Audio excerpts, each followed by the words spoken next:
33-34 அதிகாரம். அப்பொழுது இயேசு, பிதாவே இவர்களுக்கு மன்னியும், தாங்கள் செய்கிறது இன்னதென்று அறியாதிருக்கிறார்களே என்றார். ஃபர்ஸ்ட் வேர்டில் ஜீசஸ் நம்மக்கிட்ட என்ன சொல்லியிருக்காருன்னு பார்த்தீங்கன்னா, ஃபர்கிவ்னஸ், மன்னிப்பு. ஜீசஸ் எந்த சுச்சுவேஷனில் இந்த வார்த்தையை சொல்லியிருக்காருன்னு பார்த்தீங்கன்னா, மத்தேயு 27-28 அவரோட வஸ்திரங்களை கழற்றி சிவப்பான அங்கி அவருக்கு உடுத்திருக்காங்க. முள்களால் ஆன ஒரு முடியை பின்னி அவரோட சிரசின் மேலே வச்சுருக்காங்க. அவர் மேலே துப்பி இருக்காங்க. கோலை எடுத்து சிரசில் அடிச்சிருக்காங்க. கசப்பான காடியை குடிக்க கொடுத்துருக்காங்க. ஆணியை எடுத்து கை கால்களெல்லாம் அடிக்கவும் செஞ்சுருக்காங்க. அந்த சுச்சுவேஷனில் ஜீசஸ் பிதாவின் இடத்துல மன்னியும் அப்படின்ற ஒரு வார்த்தையை சொல்லியிருக்காரு. நாம் அந்த சுச்சுவேஷனில் இருந்திருந்தால் கண்டிப்பாக அப்படி ஒரு வார்த்தையை சொல்லியிருக்கவே மாட்டோம். ஒரு குரூப் ஆஃப் ஃப்ரெண்ட்ஸ் 4 பேர் இருக்காங்க. அதில் ஒருத்தர் இன்னொருத்தரை பற்றி இன்சல்ட் பண்ணுற மாதிரி பேசிட்டாங்கன்னா, அந்த இடத்துல அந்த ஃப்ரெண்டு என்ன நினைப்பாங்கன்னா, சரி என்னை இன்சல்ட் பண்ணுற மாதிரி பேசிட்டாங்களே, இவங்களை மன்னிச்சு விட்டுறலான்ட்டு அந்த இடத்துல தோணாது. அந்த இடத்துல ரிவெஞ்ச் எடுத்தே ஆகணும், அந்த மாதிரி தான் அவங்களுக்கு தோணும். ஆனால் உலகத்தில் இருக்க மனுஷங்க அப்படி தான் பண்ணுவாங்க. நம்ம ஜீசஸோட பிள்ளைங்க அதை கடைப்பிடிக்கக்கூடாது. ஜீசஸ் மாதிரி பர்ஃபெக்டாக யாராலையுமே இருக்க முடியாது. அவரோட வார்த்தையை கொஞ்சமாவது ஃபாலோ பண்ணுற பிள்ளைங்களாக நம்ம இருக்கணும். மத்தேயு 25-21 கொஞ்சத்தில் உண்மையாக இருந்தாய், அநேகத்தின் மேல் உன்னை அதிகாரியாக வைப்பேன். ஸோ அவரோட வார்த்தையை கீழ்ப்படிகிறவர்களாக நாங்கள் இருக்கணும். மன்னிக்கிற குணம் நம்ம எல்லார்கிட்டையுமே இருக்கணும். மனுஷன் கையாளுற யுக்தி முறை ரிவெஞ்ச் எடுக்கிறது. ஆனால் ஏசப்பா நம்மளுக்கெல்லாம் சொல்லி கொடுத்துருக்கிறது மன்னிக்கிற குணம் இருக்கிற பிள்ளைங்களாம் நீங்கள் இருக்கணும்னு சொல்லியிருக்காரு. ஆனால் அந்த வார்த்தை மன்னிப்புன்ற வார்த்தை மனுஷங்களை வேதனைப்படுத்தாது. அதை மனுஷனை உயிர்ப்பிக்கும், சமாதானப்படுத்தவும் செய்யும். மன்னிப்புன்ற வார்த்தை வீக்னஸாக எல்லாருமே நினச்சிட்ருக்கோம். ஆனால் அந்த மாதிரி ஒரு ஸ்ட்ரென்த்தான வார்த்தை யாருக்கும் கிடைக்காது. எபேசியர் 4:32 தேவன் உங்களுக்கு மன்னித்தது போல நீங்களும் ஒருவருக்கொருவர் மன்னியுங்கள் அப்படின்ற எழுதியிருக்கு. ஆமென். சர்ச் முடிஞ்சு போகும்போது யார்கிட்டெல்லாம் மன்னிப்பு கேட்கணுமோ மன்னிப்பு கேட்டுட்டு போங்க. Praise Lord. தேங்க்யூ. ஏசப்பா சிலுவையில் அறையப்பட்ட போது பேசின 2வது வார்த்தை, இன்றைக்கு நீ என்னுடனே கூட பரதீசில் இருப்பாய் அப்படின்னு பேசினாரு. லூக்கா 23 அதிகாரம் 39-43 வரைக்கும் வாசிங்க.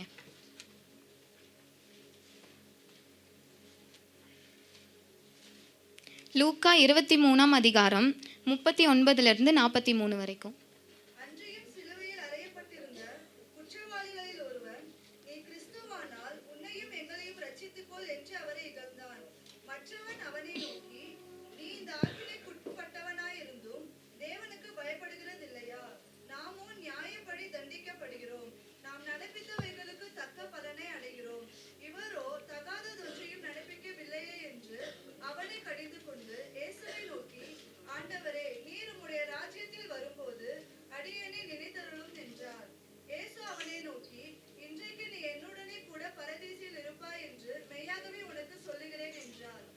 இதில் ஏசப்பாவை சிலுவையில் அறையப்பட்ட போது 2 பேர் ஏசப்பாவோட வலது பக்கத்திலும் ஏசப்பாவோட இடது பக்கத்திலும் 2 குற்றவாளிகளை சிலுவையில் அறையப்பட்டாங்க. அப்போ அதில் ஒரு குற்றவாளி சொல்கிறான், நீங்கள் உண்மையாக கிறிஸ்துவாக இருந்தால் எங்களையும் உங்களையும் இதிலேருந்து காப்பாற்றுங்க, இதிலேருந்து ரட்சித்து கொள்ளுங்க அப்படின்னு சொல்கிறான். அதுக்கு இன்னொரு குற்றவாளி சொல்கிறான், அதுக்கு அவன் கோவப்பட்டவன் சொல்கிறான், நம்ம இதுக்கு நீ இந்த தண்டனையை அனுபவிச்சும் உனக்கு தேவனுக்கு பயம் இல்லையா அப்படின்னு அவன் கேட்குறான். அப்போ அவன் சொல்கிறான், நம்ம செஞ்ச தப்புக்கு நம்ம தண்டனை அனுபவிச்சிருக்கோம். ஆனால் நம்ம கூட இருக்கவர் இவர் செய்யாத தப்புக்கு தண்டனை அனுபவிச்சிருக்காரு அப்படின்னு சொல்லி அவன் செஞ்ச தப்பை உணர்ந்து ஏசப்பா கிட்ட போய் அவன் கேட்குறான். இயேசுவை நோக்கி, ஆண்டவரே நீர் உம்முடைய ராஜ்யத்தில் வரும்போது அடியனே நினைத்தருளும் என்றான். அவன் செஞ்ச தப்பை உணர்ந்துடுறான் அந்த இடத்துல. அப்போ ஏசப்பா அவன் செஞ்ச தப்பை அவன் உணர்ந்து ஏசப்பா கிட்ட இப்படி சொல்லும் போது அதுக்கு ஏசப்பா சொல்றாரு, இன்றைக்கு நீ என்னுடனே கூட பரதீசில் இருப்பாய் என்று மெய்யாகவே உனக்கு சொல்லுகிறேன் என்றார். அப்போ அவன் ஒரு குற்றவாளி அவன் செஞ்ச தப்பை உணரவே இல்லை. இன்னொரு குற்றவாளி அவன் செஞ்ச தப்பை உணர்ந்து ஏசப்பா கிட்ட மன்னிப்பு கேட்கிறான். வெளிப்படுத்தின விசேஷம் 2:7.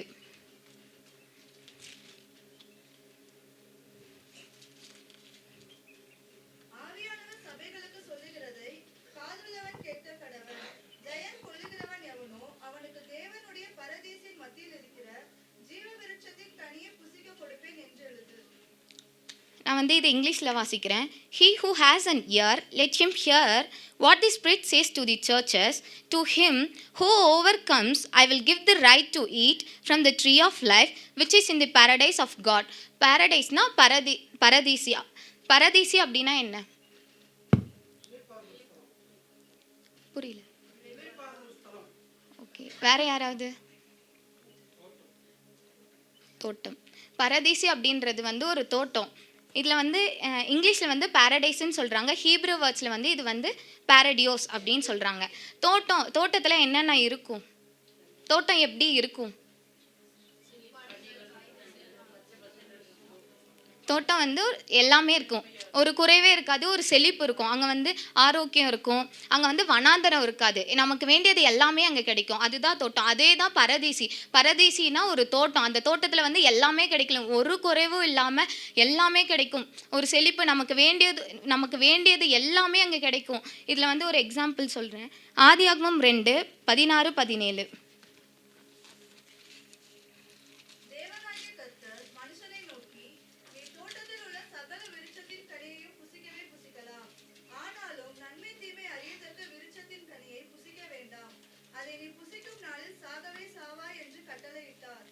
இதில் வந்து ஏசப்பா வந்து ஏதேன் தோட்டத்தில்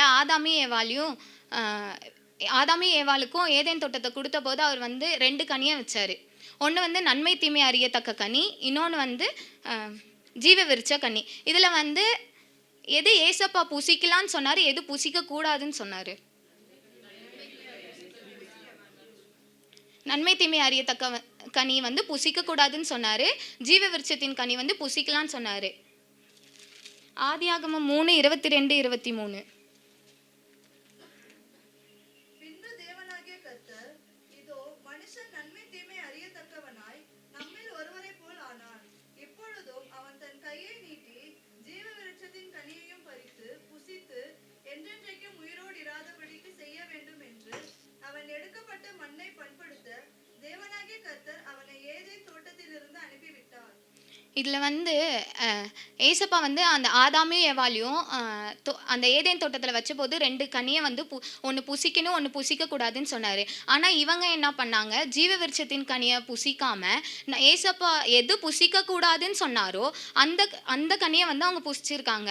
புசிக்க வேண்டிய கனியை அவங்க புசிக்கலை. இதில் வந்து அவங்க வந்து புசிக்க வேண்டிய கனியை அவங்க புசிச்சிருந்தாங்கன்னா ஏதேன் தோட்டத்திலேருந்து அவங்க வெளியேற்றப்பட்டிருக்க மாட்டாங்க. ஏசப்பாவோட பேச்சை கேட்காததுனால, அவருக்கு கீழ்ப்படியாததுனால அவங்க வந்து அந்த நீ இதை புசிக்கக்கூடாது அப்படின்ற ஒரு சொன்ன கனியை வந்து அவங்க புசிச்சதுனால அவங்க வெளியேற்றப்பட்டாங்க.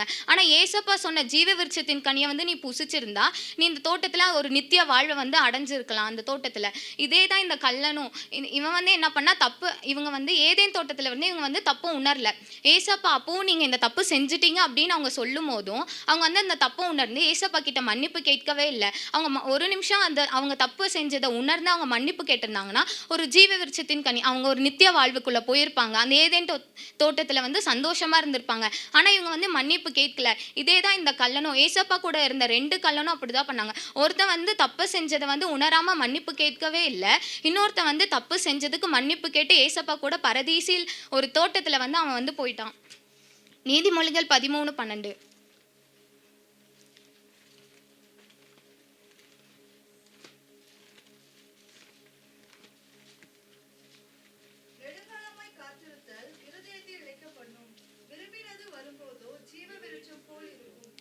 ஜீவ விருட்சத்தின் கனினா ஒரு நித்திய வாழ்வு. அதில் வந்து செழிப்பாக இருக்கும், ஒரு குறைவுமே இருக்காது, எல்லாமே இருக்கும்.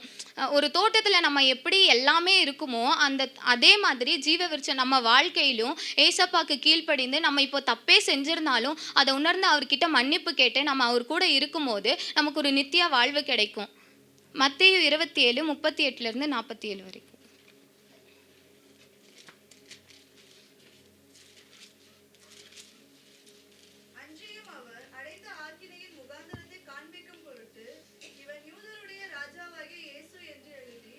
அவர்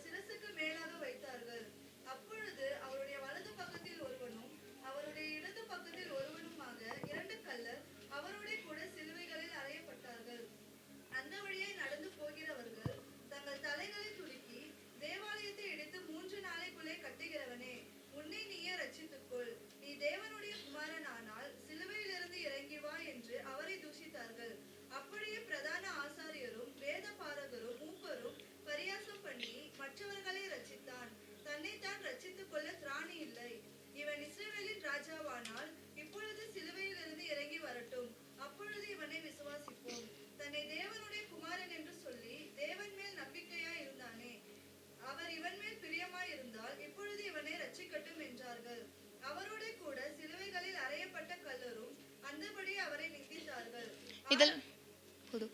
இதில் வந்து ஏசப்பாவை சிலுவையில் அறையும் போது கீழே இருக்கவங்க எல்லாருமே ஏசப்பாவை தூசிச்சாங்க, காரி துப்புனாங்க, அவரை பற்றி தப்பாக பேசினாங்க. அவர் அவ்வளோ நன்மை செய்தும் அவரை பற்றி தப்பாக தான் பேசினாங்க.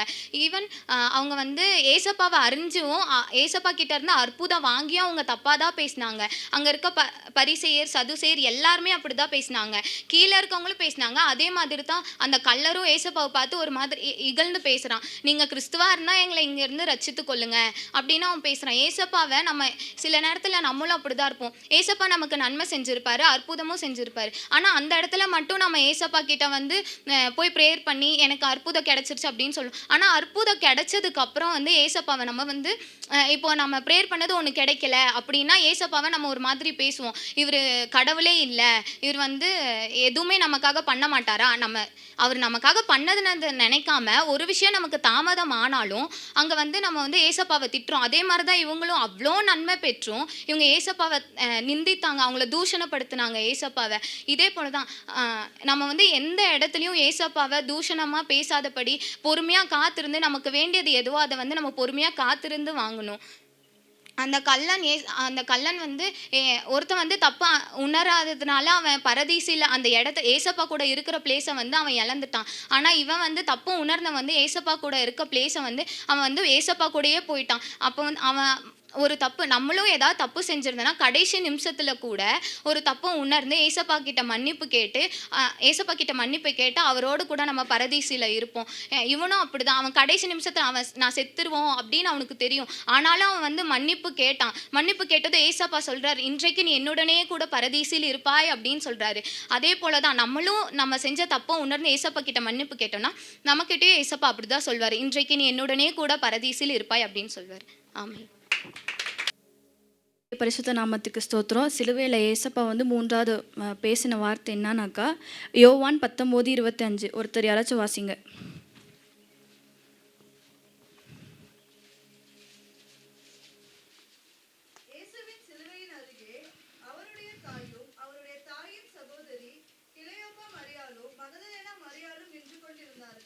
ஏசப்பாவை சிலுவையில் அரைஞ்சிருக்காங்க.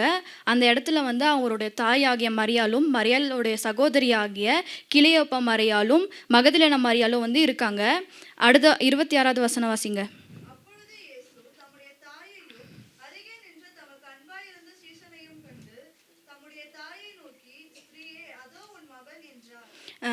ஏசப்பா வந்து அன்பான சீசன் யாரை சொல்கிறாரு? யாருக்காச்சும் தெரியுமா? யோவான். அவரை தான் வந்து ஏசப்பா அன்பான சீசன் சொல்கிறாரு. எதற்காக அவங்க தாயை வந்து அவர் பார்க்க சொல்கிறாருனாக்கா ஏசப்பா கூட பிறந்தவங்க இருக்காங்க. அது வந்து மார்க் 6:3 இருக்குது. எடுத்து வாசிங்க.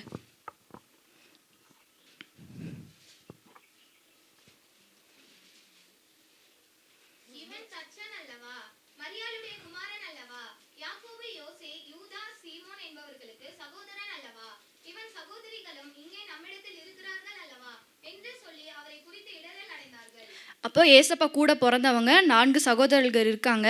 அவங்களோட பேர் வந்து குறிப்பிட்டிருக்கு. ஆனால் வந்து அவங்களோட தங்கச்சியோட பேரை வந்து அவங்க வந்து குறிப்பிடலை. ஆனால் ஏசப்பா கூட பிறந்தவங்க இருக்காங்க. அப்போ வந்து யோவானை வந்து எதுக்கு ஏசப்பா தேர்ந்தெடுத்தாரு அப்படின்னு எல்லாத்துக்கும் ஒரு கொஸ்டின் இருக்கும். ஏசப்பா வந்து 3 வருஷம் ஊழியம் செஞ்சார். அந்த ஊழியம் செய்யக்குள்ள ஏசப்பா கூட வந்து 12 சீடர்கள் இருந்தாங்க. அது அவங்களுக்கு கீழே வந்து 70 பேரும் 70 பேருக்கு கீழே வந்து 120 பேரும் இருந்தாங்க. ஏசப்பா வந்து எங்கே ஊழியத்துக்கு போனாலும் அற்புதம் அதிசயம் நன்மை அவர் செய்யக்குள்ள வந்து அவங்க கூடவே இருந்தாங்க. ஆனால் ஏசப்பாக்கு வந்து ஒரு பிரச்சனைன்னு வரக்குள்ள வந்துட்டு அவங்க இருந்த யாருமே இல்லை. யோவானை தவிர மீது எல்லாருமே எங்கே போனாங்கன்னு தெரில. அதில் வந்து பேதுரு வந்துட்டு ஏசப்பா வந்து பார்த்து 3 முறை மறுதளிச்சார். ஏசப்பா கூட இருக்கக்குள்ளே சொன்னார், ஏசப்பா உங்களுக்கு எந்த பிரச்சனை வந்தாலும் நான் கூட இருப்பேன்னு சொன்ன பேதுரு வந்துட்டு 3 முறை மறுதளிச்சார். 30 வெள்ளிக்காசுக்காக வந்து யூதாஸ் காரியத்தை வந்து ஏசப்பா வந்து காட்டி கொடுத்தாரு. அதுக்கப்புறம் வந்துட்டு இதில் வந்து நம்மளுக்கு என்ன தெரியுதுனாக்கா ஏசப்பா வந்து சிலுவையில் இருக்கார், யோவான் மட்டும் தான் கூட இருக்கார். அப்போ வந்து யோவான் இருக்கனால தான் ஏசப்பா வந்து யோவான் கையில் வந்து அவங்க தாயை ஒப்பு கொடுக்குறாரா? அப்படி கிடையாது. அவர் வந்து ஏசப்பா வந்து அவர் 3 வருஷம் ஊழியம் செய்யக்குள்ள அவர் கூட வந்து யோவான் இருந்திருக்காரு. அவர் வந்து அவர் நடந்த விதம், அவர் வந்து ஏசப்பா கீழ்ப்படிதல், அதுக்கப்புறம் அவர் மேலே வச்ச நம்பிக்கைனால வந்து அவரோட தாயை அவர் மிகப்பெரிய பொக்கிஷமான அவங்க தாயை வந்துட்டு அவர் கையில் வந்து அவர் ஒப்பு கொடுக்குறாரு. அதனால் இப்போது ஏசப்பா வந்து சிலுவையில் வந்து அறைய போகிறனால அடுத்த வசனம் வாசிங்க.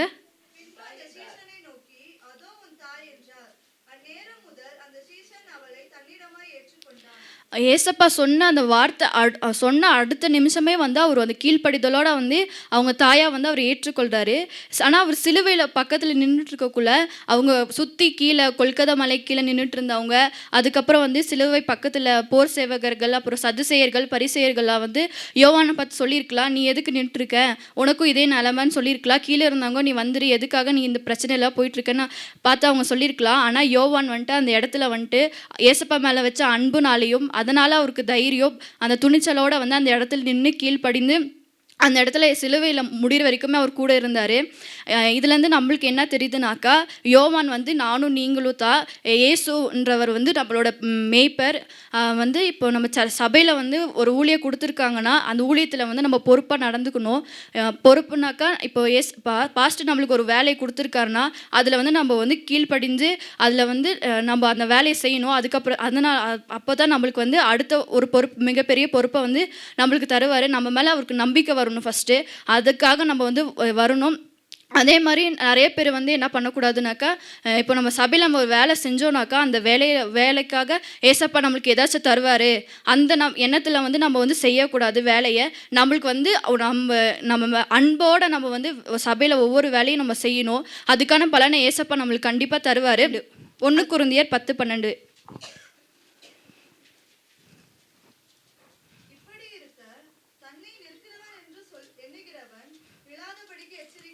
கடவன் இதில் என்ன சொல்லுதுனாக்கா, இப்போ நம்ம பாஸ்டர் கூட ஒரு ஊழியத்தை செய்கிறோம், நம்மளுக்கு கொடுத்த பொறுப்பில் வந்துட்டு நம்ம ஸ்டார்டிங் வருவோம், போக போக போக பின்னாடி போயிடுவோம். அந்த மாதிரி நம்ம போகாமல் கடைசி வரைக்குமே வந்து கூட நம்ம அந்த வேலையில் வந்து கரெக்டாக நம்ம செஞ்சோன்னாக்கா வந்து செஞ்சுட்டே வரணும். அதுதான் வந்து நிலைநிற்கிறது. அந்த மாதிரி வந்து எல்லோரும் செய்யணும். ஏசப்பாக்கு நன்றி. எல்லோரும் கண்ணை மூடி கரங்களை உயர்த்தி, ஏசப்பா, நான் உங்கள் மேலே தாகமாக இருக்கிறேன் ஆண்டவரே, நீங்கள் சிலுவையில் பெற்ற ஜீவ தண்ணீரை எங்கள் வாழ்க்கையில் பயன்படுத்துங்கப்பா, எங்கள் மேலே ஊற்றுங்க தகப்பனே அப்படின்னு எல்லோரும் ஒரு நிமிடம் அறிக்கை பண்ணி ஆண்டவர் இடத்துல வேண்டுவோம்.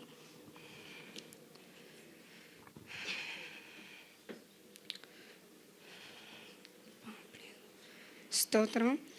ஏசப்பா வந்து சிலுவையிலேயே வச்சு பேசின குறுகிய வார்த்தை எதுனா தாகமாக இருக்கிறேன் அப்படின்றது.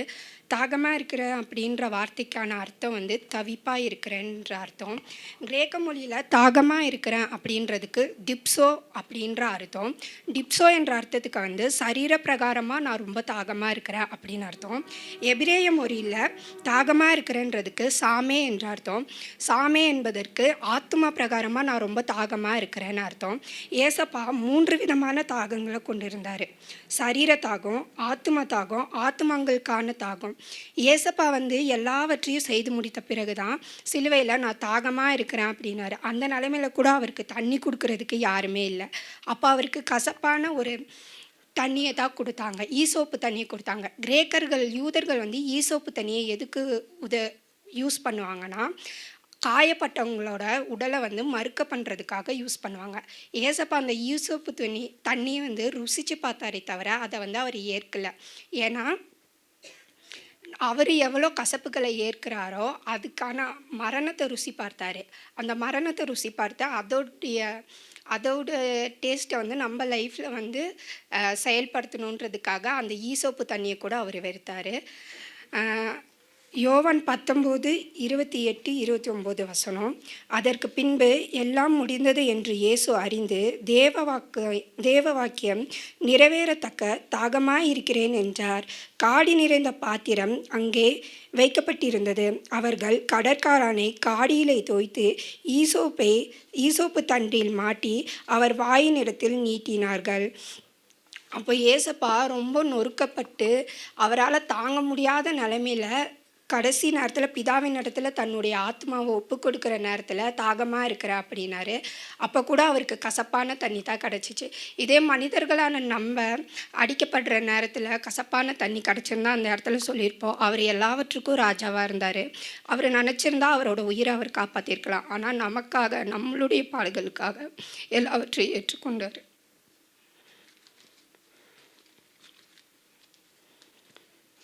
யோவான் 4:14. நான் கொடுக்கும் தண்ணீரை குடிக்கிறவனுக்கோ ஒரு காலம் தாகம் உண்டாகாது. நான் அவனுக்கு கொடுக்கும் தண்ணீர் அவனுக்குள்ளே நித்திய ஜீவகாலமாய் ஊறுகிற அவர் கசப்பான தண்ணியை குடித்து சிலுவையில் நமக்காக மறித்து ஜீவ தண்ணியை நம்ம வாழ்க்கையில் கொடுத்துருக்கிறாரு. அப்படிப்பட்ட ஆண்டவரோட அன்பை நம்ம வாழ்க்கையில் செயல்படுத்தணும். மனிதராகிய நாம் ஏசப்பா எப்படி அன்பாக இருந்தாரோ அதன்படி எல்லார் இடத்துலையும் அன்பாக இருக்கணும். கசப்பு தன்மை இருக்கிற யார்கிட்டையும் கசப்பாக இருக்கக்கூடாது. எல்லார் இடத்துலையும் அன்பையும் மன்னிப்பை மட்டுமே நம்ம எதிர்பார்க்கணும். நம்மளும் ஏசப்பாவோட பிள்ளையாக இருக்க நம்மளும் எல்லாருக்கும் அன்பையும் மன்னிப்பை மட்டுமே கொடுக்கணும். எல்லாரும் ப்ரேயர் முடிஞ்சிட்டு போகும்போது யாருக்கு மனசுலையாவது கசப்பு இருந்தால் மன்னிப்பு கேட்டு போகும். எத்தனை பேர் துக்கமாக இருக்கீங்க? எத்தனை பேர் சந்தோஷமாக இருக்கீங்க? Very good. ஆண்டவர் என்ன சொன்னார்னா, ஆண்டவரும் சிலுவையில் தொங்கி கொண்டு இருக்கும்போது எல்லாரும் பார்த்து அடிச்சுக்கிட்டு அழுதாங்க அங்கே இருந்த ஸ்திரீகள் எல்லாரும். அப்போ ஆண்டவர் என்ன சொன்னார்னா, எனக்காக நீங்கள் அழ வேண்டாம், உங்களுக்காகவும் உங்கள் பிள்ளைகளுக்காகவும் அழுங்க நாங்கள். ஏன்னாக்கா ஆண்டவர் நமக்காக வேலையை செய்து முடிச்சிட்டாரு. ஆனால் நம்ம அந்த ரட்சிப்பை இன்றைக்கி நம்ம காத்துக்கணும். நம்மளுடைய பிள்ளைகளுக்கு அந்த ரட்சிப்பு சொந்தமாகணும். அதுக்காக நம்ம துக்கப்படுறது ஏற்றதாக இருக்குது. இப்போ நம்ம பார்த்த வார்த்தைகள் எல்லாமே ஜீவனுள்ள வார்த்தைகள். முதலாவது வார்த்தை தான் எல்லாமே. வார்த்தையோட இம்பார்ட்டன்ஸை நம்ம அறிந்து கொள்ளணும். ஏன்னா இப்போ உங்ககிட்ட நான் எப்போ நல்லா ஒரு சாப்பாடு சாப்பிட்டீங்கன்னு கேட்டால் என்ன சொல்லுவீங்க? போன குட் ஃப்ரைடேக்கு சாப்பிட்டேன் பிரதர், இப்போது இந்த குட் ஃப்ரைடேக்கு சாப்பிட வந்திருக்கேன்னு சொல்லுவீங்களா யாராச்சும்? இல்லை, சரி, எப்போ லாஸ்ட்டாக ஒரு சிக்கன் பிரியாணி சாப்பிட்டீங்கன்னா போன கிறிஸ்மஸ்க்கு சாப்பிட்டேன் யார் சொல்கிறீங்க? அப்போது ஆகாரத்தோட இம்பார்ட்டன்ஸை நம்ம எல்லாமே தெரிஞ்சு வச்சுருக்கோம் இல்லையா? 2 நாள் சாப்பிடல 3 நாள் சாப்பிட்லன்னா தாங்கும், அதுக்கு மேலே உடம்பு தாங்காது. ஸோ இந்த வார்த்தை ஜீவனுள்ள வார்த்தை. அப்போ ஏசப்பா என்ன சொல்லியிருக்காரு? மனுஷன் அப்பத்தினால மாத்திரம் பிழைக்க மாட்டான். அப்போ அப்பத்தினால மாத்திரம் பிழைக்க மாட்டான்னா அப்பம் சாப்பிடாமல இருக்கலான்றது மட்டும் அதோட கருத்து இல்லை. இந்த சைடு வந்தீங்கன்னா நீங்கள் தேவனுடைய வார்த்தையை சாப்பிடாமல் இருந்தாலும் நீங்கள் மறிப்பீங்க. அதை நம்ம புரிஞ்சுக்கொள்ளணும். அப்பத்தினால் மாத்திரம் பிழைப்பதுனா தேவனுடைய வார்த்தையை ஒவ்வொரு நாளும் நம்ம சாப்பிட்டா தான் நம்ம பிழைக்க முடியும். இன்றைக்கி சாப்பிட்டு 1 மாதம் கழித்து சாப்பிட்டோம்னாக்கா அது வரைக்கும் தாங்குமா? நம்மளுடைய ஆத்மாவே தொய்ந்து போய்விடும். அப்போ அது நம்மளுடைய ஃபிசிக்கல் டேமேஜுக்கு லீட் பண்ணும். அதுவும் நம்மளுடைய மரணத்துக்கு நேராக தான் கொண்டு போய் விடும். ஸோ இந்த வார்த்தைகளை நம்மளுடைய வாழ்க்கையில் அனுதினமும் நம்ம சாப்பிட்டா தான், எப்படி நம்ம மாம்சத்துக்கு நம்ம இம்பார்ட்டன்ஸ் கொடுக்க அறிந்திருக்கிறோம். காலையில் சாப்பிடணும், மத்தியானம் சாப்பிடணும், ஈவினிங் சாப்பிடணும். அதே போல் நம்ம இதை சாப்பிட தான் இந்த வார்த்தையோட பலனை நம்ம முழுவதுமாக புரிஞ்சு கொள்ள முடியும். இப்போ 5வது வார்த்தை என்ன சொல்கிறாருன்னா, மார்க்கு 15:33-34. யாராவது ஒருத்தர் படிக்கிறீங்களா?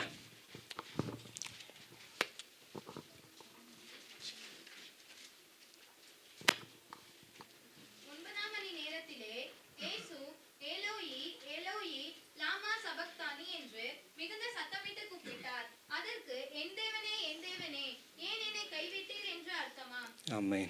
தேவன் சிலுவையில் கைவிடப்பட்டதுக்கு, நமக்காக கைவிடப்பட்டதுக்கு, தேவன் கிறிஸ்து நமக்காக கைவிடப்பட்டாருன்றதுக்கு யார் சாட்சி கொடுக்குறா? தேவனே சாட்சி கொடுக்குறாரு. அவர் வாயாலே என்ன சொல்கிறாரு? என் தேவனே என் தேவனே ஏன் என்னை கைவிட்டீங்கன்றாரு. மனுஷர் சொல்லலை ஏசப்பா நமக்காக கைவிடப்பட்டாருன்னு.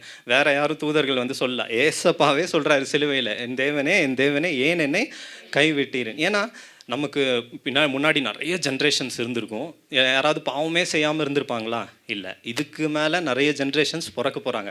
அவங்கள பாவமே செய்யாமல் பிறக்க போகிறாங்கன்னு யாராவது இருப்பாங்களா? இல்லை. எல்லாருமே பாவம் செய்ய போவாங்க, செஞ்சுருப்பாங்க. அப்போ ஆல்ரெடி இப்போ பாவம் இருக்குன்னா பாவம் செஞ்சால் ஆட்டோமேட்டிக்காக நம்ம கைவிடப்படணும் இல்லையா? பாவம் செஞ்சால் கைவிடப்படாமல் இல்லை. பாவத்துக்கு சம்பளம் மரணம். நீங்கள் பாவம் செஞ்சிட்டீங்க, அது இவர் பாவம் செஞ்சார், இவர் கைவிடப்பட்டாருன்னு ஒரு கோர்ட்டில் போய் சொன்னால் என்ன சொல்லுவாங்க?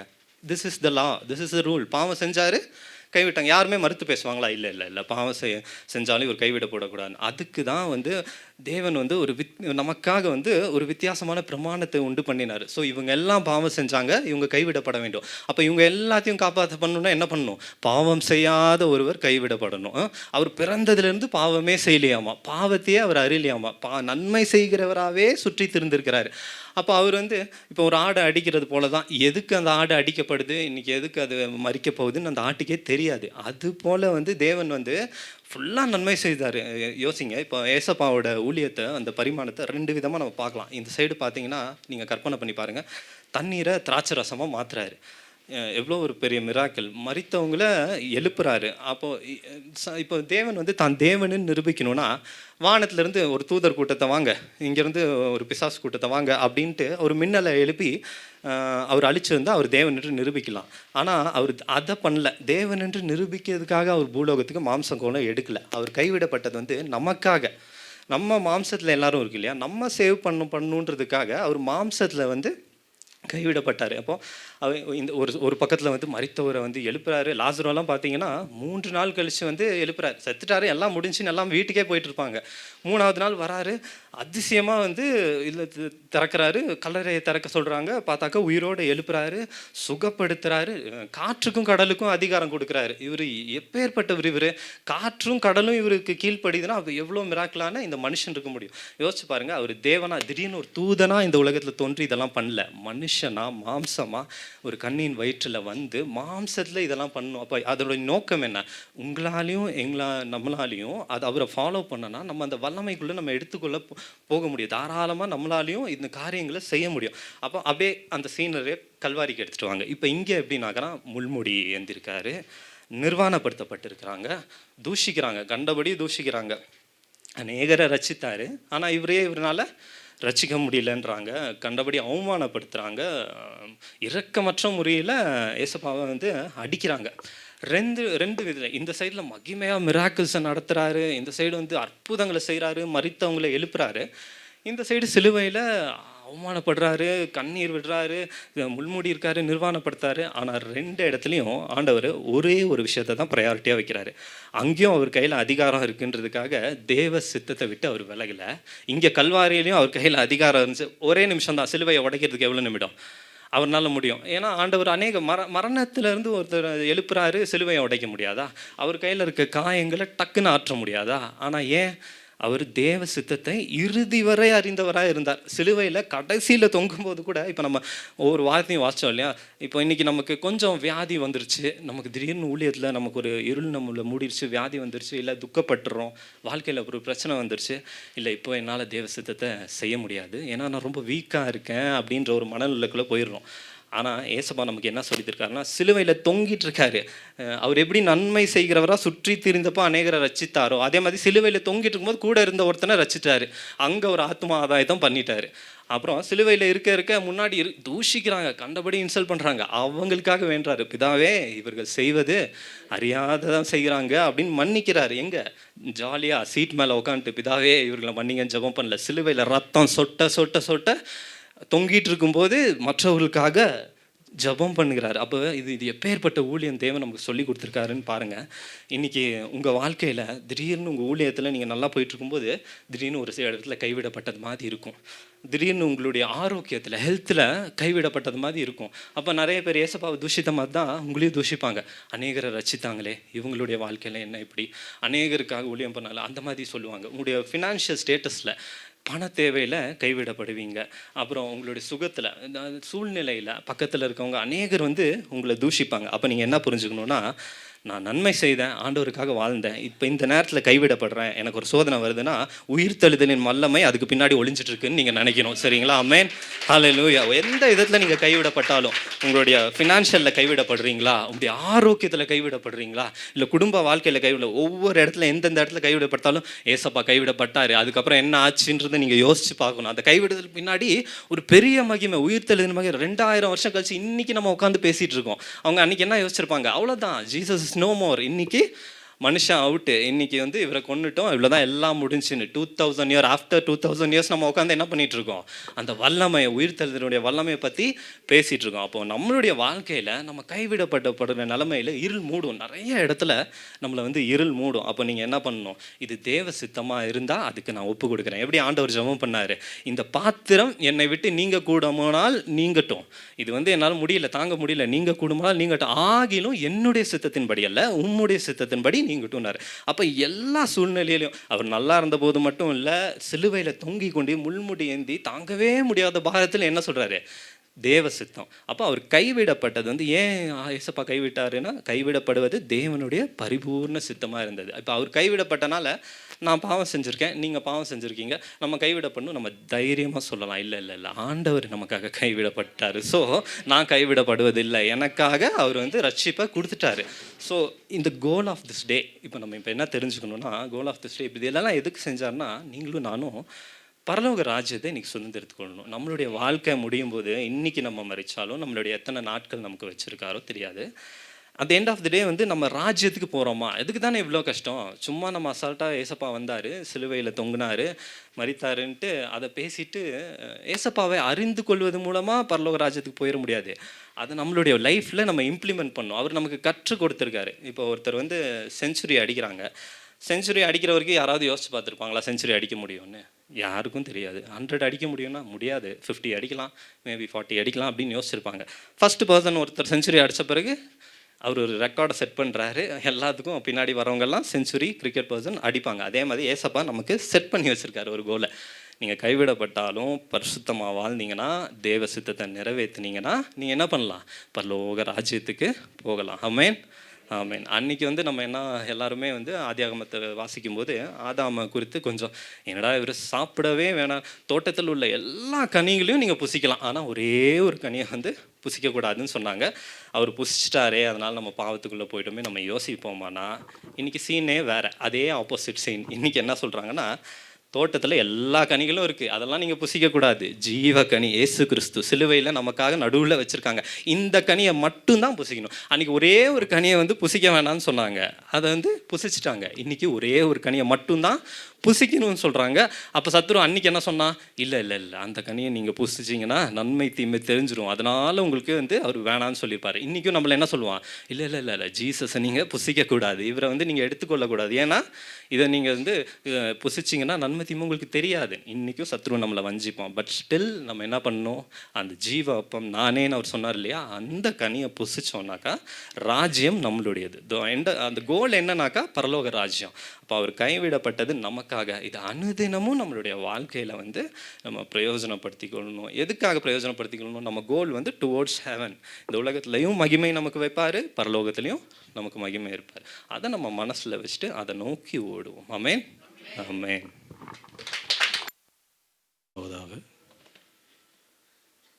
இன்று நாம் 6வது வார்த்தை, இயேசு சிலுவையிலே மரித்த பொழுது இந்த 6வது வார்த்தையை குறித்து உங்களுக்கு நான் இங்கே பகிர்ந்து கொள்ள விரும்புகிறேன். இயேசு காடியை வாங்கின பின்பு முடிந்தது என்று சொல்லி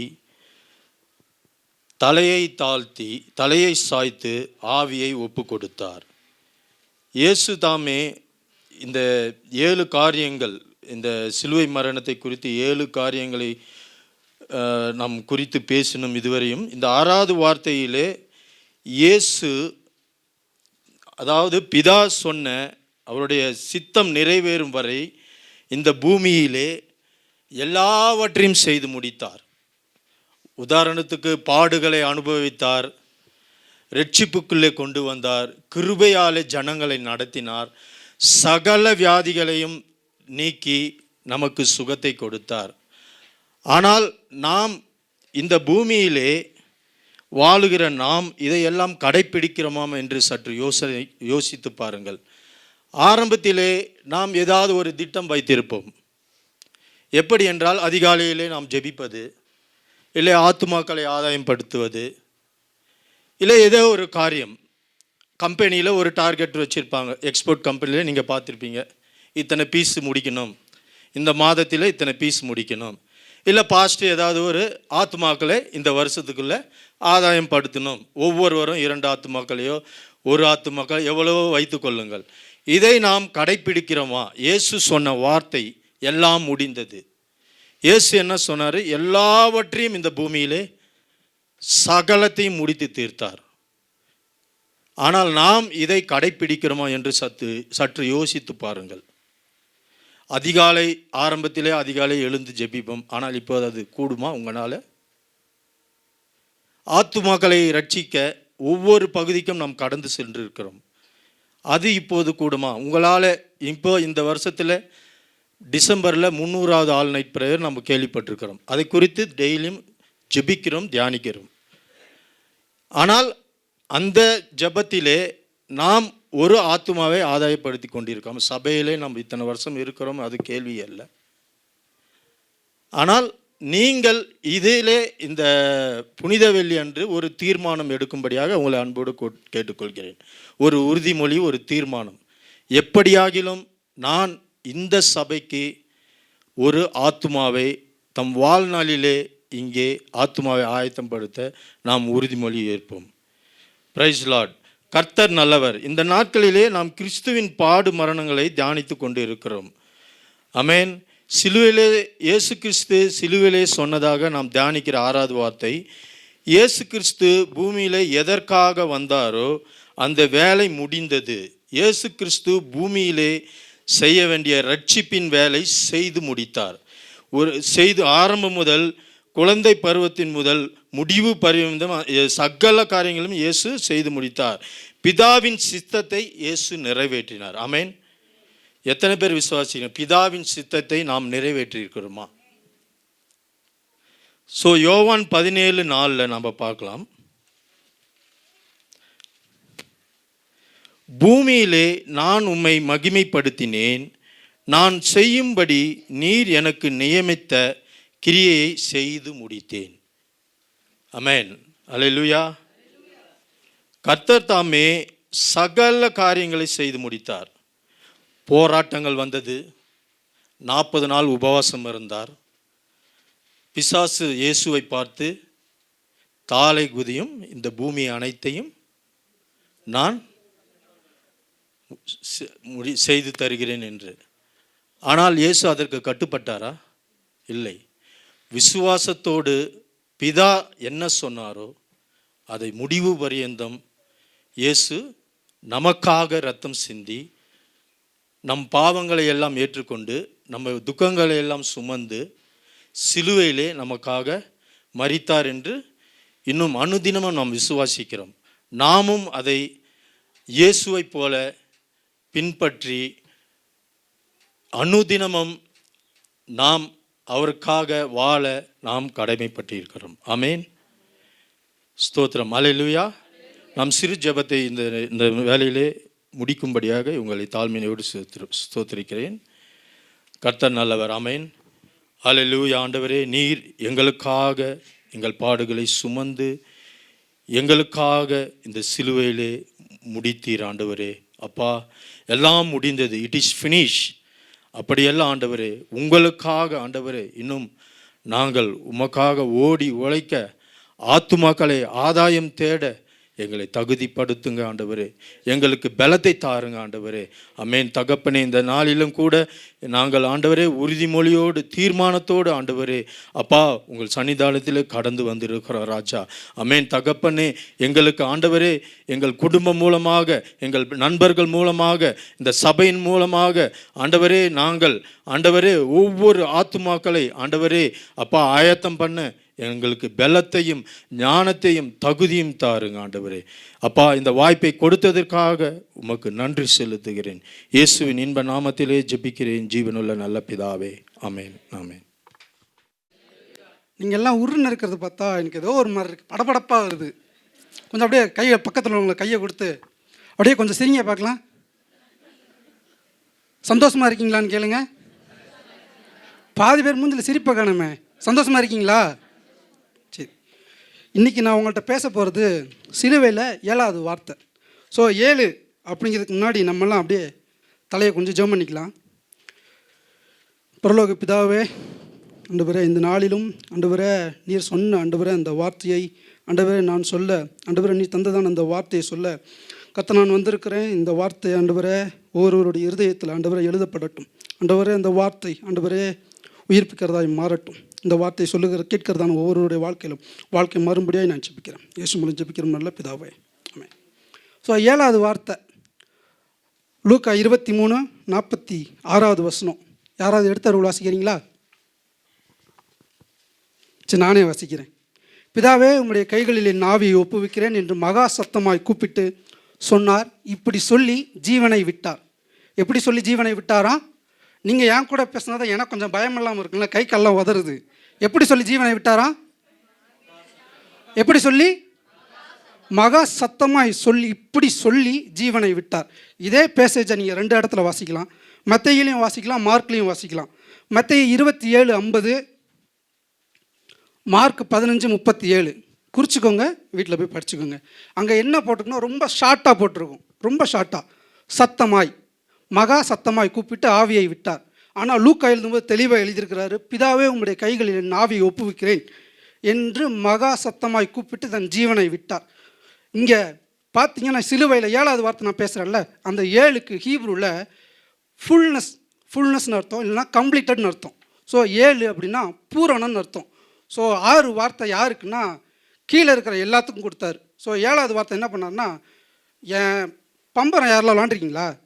பம்பரம் சுற்றின உடனே வேகமாக சுற்றும், கடைசி முடிய போகிறப்ப பார்த்தீங்கன்னா தலை ஒரு மாதம் சுற்றிக்கிட்டே இருக்கும், அப்படி தானே? ஸோ அதே நேரத்தில் தான் ஆண்டவருடைய 6 வார்த்தை பேசும்போதும் அவ்வளோ சத்தமாக இருந்துதான், அவ்வளோ சத்தமாக அத்தனை கூட்ட ஜன மக்களுக்கும் கேட்டதான். ஆனால் அந்த 7வது வார்த்தை பேசும்போது உடலில் பெலனே இல்லை, பெலன் எல்லாம் போயிடுச்சு, கடைசி சொட்டு ரத்தம் வந்துருச்சு. அப்போது அவரோட தலையை சாய்ச்சி சொல்கிறாரு, ஆண்டவரே என் ஆவி இதுக்கு மேலே இருக்காது, நான் உங்கள்கிட்ட கொடுத்துட்றேன், என் கூட சேர்த்து இங்கே இருக்கிற ஜனங்களையும் நான் கொடுத்துட்றேன், இது இனிமேல் உங்கள் பொறுப்பு அப்படின்னு சொல்லி அப்போ எப்படி கூப்பிட்றாருன்னா பிதாவே அப்படின்னு கூப்பிட்றாரு. அந்த பிதாவேங்கிற சத்தம் அவ்வளோ சத்தமாக இருந்ததாம். அந்த பிதாவேன்னு கூப்பிட்ட அந்த ஒரு சத்தத்தில் அத்தனை கோடி ஜன மக்களும் நெஞ்சில் மாரில் அடிச்சுக்கிட்டு அழுது அந்நேரம் அவர் ஏறெடுத்து பார்த்தாங்களாம். ஸோ உங்களுக்கு யாத்திராகமத்தில் தெரியுமா, வெண்கல சர்பத்தை மேலே ஏற்றி பார்க்கும்போது அங்கே இருக்கிற ஜனங்கள் எல்லாம் எப்படி பார்த்தாங்கன்னா அண்ணாந்து பார்த்தாங்களாம். அதே மாதிரி இவர் பிதாவேன்னு கூப்பிடும்போது அங்கே இருந்த ஜன மக்கள் எல்லாம் அண்ணாந்து பார்த்து அந்நேரத்தில் அந்த சிலுவையை பார்த்தாங்களாம். சிலுவையை பார்த்ததை காட்டிலும் சிலுவையில் அறையப்பட்ட இயேசுவை பார்த்தாங்களாம். நம்மளுடைய வாழ்க்கையிலும் அப்படி தான். அநேக நேரத்தில் நம்ம எல்லாம் ஒவ்வொரு சூழ்நிலை, ஒரு கஷ்டம், பாடு, ஆண்டவர் பட்டதை விட நம்மளாம் பட்டதெல்லாம் கம்மி. ஸோ ஆண்டவர் அவ்வளோ பாடுகள் பட்டு நம்ம பட்ட பாடெல்லாம் ரொம்ப ரொம்ப கம்மி. ஆனால் நம்ம என்ன பண்ணுறோன்னா சின்ன சின்ன வார்த்தை, ஏச்சு, பேச்சு, ஏளனம், சஞ்சலம், கஷ்டம், தவிப்பு, கண்ணீர்னு வரும்போதெல்லாம் தலை குனிஞ்சிடுறோம். தலை குனிஞ்சு தான் நம்ம ஆண்டவரே பார்க்குறோம், தலை குனிஞ்சு பார்க்குறோம். ஆனால் அதே கஷ்டம், அந்த சூழ்நிலைகள் மத்தியில் நீங்கள் தலை நிமிர்ந்து பார்த்தீங்கன்னா கஷ்டம், நஷ்டம் எல்லாம் மாறிடும். இதுதான் நான் உங்களுக்கு சொல்கிறது. அந்த நேரத்தில் இந்த வார்த்தை இயேசு கிறிஸ்து பிதாவை பார்த்து சொல்கிறது என்னென்னா ஒரு விண்ணப்பம் மாதிரி. ஆண்டவரே என் ஜீவன் முடிய போகுது, பிதாவே என் ஜீவன் எல்லாம் முடிய போகுது, இந்த ஜனங்களை பாதுகாத்துக்கிறதுக்கு இனிமேல் யாரும் இல்லை, நான் இது நாள் வரைக்கும் போராடி பார்த்துட்டேன், நான் சொல்லி எவனும் கேட்குற மாதிரி இல்லை, நான் போயிடுறேன், இந்த ஜனங்களை என் கூட நான் உங்கள்கிட்ட கொடுத்துட்றேன், இவங்களுக்கு உண்டான பாவம் சாபம் என்னென்ன இருந்ததோ எல்லாத்தையும் நான் ஏற்றுக்கிட்டேன், சிலுவையில் எனக்கு 7 ஆணி 3 ஆணி கொடுத்துட்டீங்க, 7 வார்த்தை நான் சொல்லிட்டேன், இந்த ஜனங்களெல்லாம் ரொம்ப பாவம், அதனால் நான் என்னோட சேர்த்து என் ஆவியோடு சேர்த்து இவங்க ஆவியையும் நான் சேர்த்து நான் உங்கள்கிட்ட கொடுக்குறேன், இது உண்மையில் உங்கள் பொறுப்புன்னு சொல்லி தன்னோட ஆவியை தலை சாய்ச்சி கொடுத்துருவார். தலை சாய்ச்சி கொடுத்த ஒன்று அந்த நேரத்தில் நீங்கள் 2 விஷயத்தை பார்க்கலாம். இதே ஸ்டேட்மெண்ட் புதிய ஏற்பாட்டில் இவரோட வரிசையில் வந்த ஒருத்தர் சொல்லியிருப்பார். யாருக்காவது தெரியுமா? இதே ஸ்டேட்மெண்ட் இன்னொருத்தர் சொல்லியிருப்பார். யாருக்காவது? யாருக்கும் தெரியலையா? இதே ஸ்டேட்மெண்ட் ஸ்தேவான் சொல்லியிருப்பார். ஆண்டவர் மரித்த அந்த இரத்த சாட்சியோடு மரித்த அதே ஸ்டேட்மெண்ட்டில் இன்னொருத்தர் இரத்த சாட்சியாக மறிப்பார். ஃபஸ்ட்டு அந்த இயேசு கிறிஸ்து மரித்ததுலேருந்து வந்த எத்தனை பேர் மத்தியிலும் ஸ்தேவான் சொல்லுவார். கல்லெறிஞ்சு கொல்லும்போது சொல்லுவார், முட்டி போட்ட கடைசியில் கையை 2ஐயும் தூக்கி தலை நிமிர்ந்து பார்த்தார், சொல்லுவார், கர்த்தராகி ஆண்டவரே என் ஆவியை உம்முடைய கையில் நான் ஒப்படைக்கிறேன் அப்படின்னு சொல்லி தன்னோட ஜீவனை விடுவார். அதே போல தான் கை விரித்து சொல்லும்போதெல்லாம் நமக்கு நினைவுப்படுறதெல்லாம் நீங்கள் கை விரிக்கும் போதெல்லாம் நினச்சி பார்த்துக்கோங்க, எனக்காக மரிச்சவர் ஒருத்தர் உண்டு, அவர் நான் நிமிர்ந்து பார்க்கணும், அவர் எனக்காக என் ஆவியை கொடுத்துருக்கிறாரு அப்படிங்கிறத நீங்கள் நினச்சி பார்க்கணும். இப்போது இன்னொன்று சொல்கிறேன், நம்ம சரீரம்லாம் நம்ம பாடி, நான் என்ன எடுத்துக்கிறேன் உங்களை சொல்ல என்ன எடுத்துக்கிறேன். ஸோ நம்ம இப்போ நான் சாகுறேன்னா என் ஆவி என்ன ஆகும்? கேட்கல. என் ஆவி எங்கே போகும்?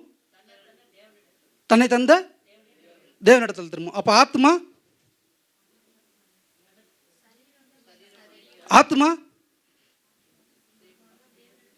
தேவனிடத்துக்கு போகும். ஆனால் அப்படி கிடையாது. ஆவி தன்னை தந்த தேவனிடத்தில் போகும், ஆத்மா இளைப்பாறுதல் ஸ்தலத்துக்கு போகும். ஸோ அவங்க சொன்னாங்க ஃபஸ்ட்டு சொல்லும்போது இன்னும் வார்த்தை எபிரேய பாஷையில், அதாவது மூல பாஷையில் போட்டிருக்கோம். அவங்க சொன்னது தோட்டம்னு சொன்னாங்க. அது மூல பாஷையில் தான் தோட்டம். ஆனால் அந்த பரதேசுங்கிற வார்த்தைக்கு இப்போ உள்ள டிரான்ஸ்லேஷன் படி எடுத்து பார்த்தீங்கன்னா பரதேசு அப்படிங்கிறதுக்கு இளைப்பாறுதல் ஸ்தலம்னு அர்த்தம். ஸோ மூல பாஷையிலையும் பெர்ஷிய பாஷைன்னு ஒன்று உண்டு. ஸோ அந்த பெர்ஷிய பாஷையிலையும் மூல பாஷையிலையும் அதுக்கு தோட்டம்னு உண்டு, ஜீவ விருட்ச தோட்டம்னு இருக்கும். ஆனால் நமக்கு இப்போ உள்ள காலத்தில் டிரான்ஸ்லேஷன் எடுத்து பார்த்தீங்கன்னா நமக்குண்ட காலத்தில் ஜீவ தோட்டம்னு இருக்காது. நமக்கு எப்படி இருக்குன்னா அது பரதேசி இளைப்பாறுதல் ஸ்தலம்னு இருக்கும். ஸோ நம்ம ஆத்மா இளைப்பாறுதல் ஸ்தலத்துக்கு போயிருக்கோம், நம்ம சரீரம் மண்ணுக்குள்ளே போயிடும். ஆனால் ஆண்டவருக்கு அப்படி இருக்காது. ஆவி, ஆத்மா, சரீரம் மூணையும் என்ன பண்ணாங்க, கலருக்குள்ள வச்சு பூட்டிடுவாங்க. ஆவி எங்கே போச்சு? ஆண்டவர் என்ன சொன்னார், என் ஆவி உங்களுடைய கைகளில் நான் ஒப்பு வைக்கிறேன்னு சொல்லி ஆவி அவர்கிட்ட கொடுத்துட்டாரு. ஆத்மாவும் அவரோட போயிடுச்சு. அப்போது சரீரம் எங்கே போச்சு? சரீரம் கேட்கல. சரீரம் கலரெல்லாம் இல்லை. ஏன் இல்லை? ஏன்னா அவர் பட்ட மரணமும் பாடுகளும் நமக்கு உயிர்த்தெழுதல் ஒரு வாசலை போல ஆயிற்று. அவர் தன் ஆவியை கொடுத்த போது அங்கே இருந்த திரைச்சியில கிழிஞ்சுது. தெரியுங்களா? அங்கே இருந்த திரைச்சியில கிழிஞ்சுது. அந்த திரைச்சியில ரொம்ப கஷ்டம், ரொம்ப ஹார்டாக இருக்குமா. கிழிக்க முடியாது, உடைக்க முடியாது, அறுக்க முடியாது. அப்படி இருக்கிற அந்த ஒரு திரைச்சீலை தன் ஆவி ஒப்பு கொடுத்தோன்னே திரைச்சீலை கிழிந்தது. கிழிந்ததுக்கப்புறம் முன்னாடி இருந்த நியாயப்பிரமாணம்லாம் உடஞ்சிது. இப்போ இருந்த கிருபை நமக்கு கிடச்சிது. கிருபை கிடச்சதுனால நம்மளாம் நல்லா இருக்கோம், ஆண்டவரை ஏற்றுக்கிட்டோம். ஸோ அந்த உயிர்த்தெழுதல் அந்த சரீரத்தில் நமக்கு கிடச்சிது, எனக்கு கிடச்சிது, உங்களுக்கும் கிடச்சிது. உயிர்த்தெழுதலின் சத்தியம். அப்படி தானே? நம்புறீங்களா? நான் நம்புகிறேன். உயிர்த்தெழுதலின் சத்தியம் எனக்கு கிடச்சதுனால நான் இந்த இடத்துல நான் நிற்கிறேன், உயிரோடு நான் நிற்கிறேன். எனக்குள்ளே ஆண்டவர் பாச சொன்னாங்களே, எனக்குள்ளே கிறிஸ்து உண்டுன்னு சொன்ன மாதிரி நமக்குள்ளே கிறிஸ்து உண்டு. ஸோ நம்ம மூலியமாக வாழ்கிறார். ஒன்று சொல்கிறேன், அது எப்படி உங்களுக்கு சொல்கிறது?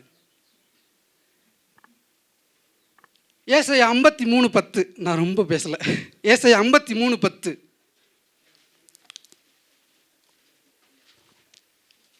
சரி, நானே வாசிக்கட்டுமா?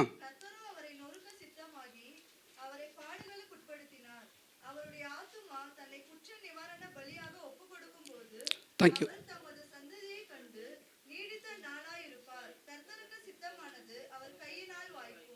தேங்க்யூ.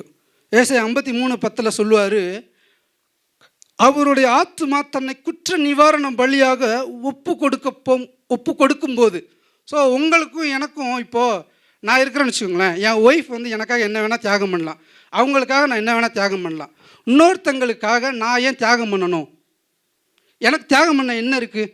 அப்போது நம்ம இப்படி யோசிப்போம். ஆனால் ஆண்டவர் அவருடைய சிங்காசனத்தை விட்டு கீழே இறங்கி வரும்போது உங்களையும் என்னையும் அவருடைய வரிசையில் நிப்பாட்டினார். ஸோ அந்த சந்ததியில் பார்த்தீங்கன்னா, அந்த சந்ததியில் நாங்களும் ஒரு ஆள், நீங்களும் ஒரு ஆள். ஸோ அந்த சந்ததியில் நிப்பாட்டும் போது சந்ததியாக தான் நம்மளை பார்த்தாரு. சந்ததியாக பார்த்தது மாத்திரம் இல்லாமல் சந்ததி யார் சொல்லுவாங்கன்னா அவங்களோட பிள்ளைகளை தான் சொல்லுவாங்க. இது ஏன் சந்ததி, இது ஏன் தலைமுறை அப்படி நம்ம சொல்லுவோம்ல.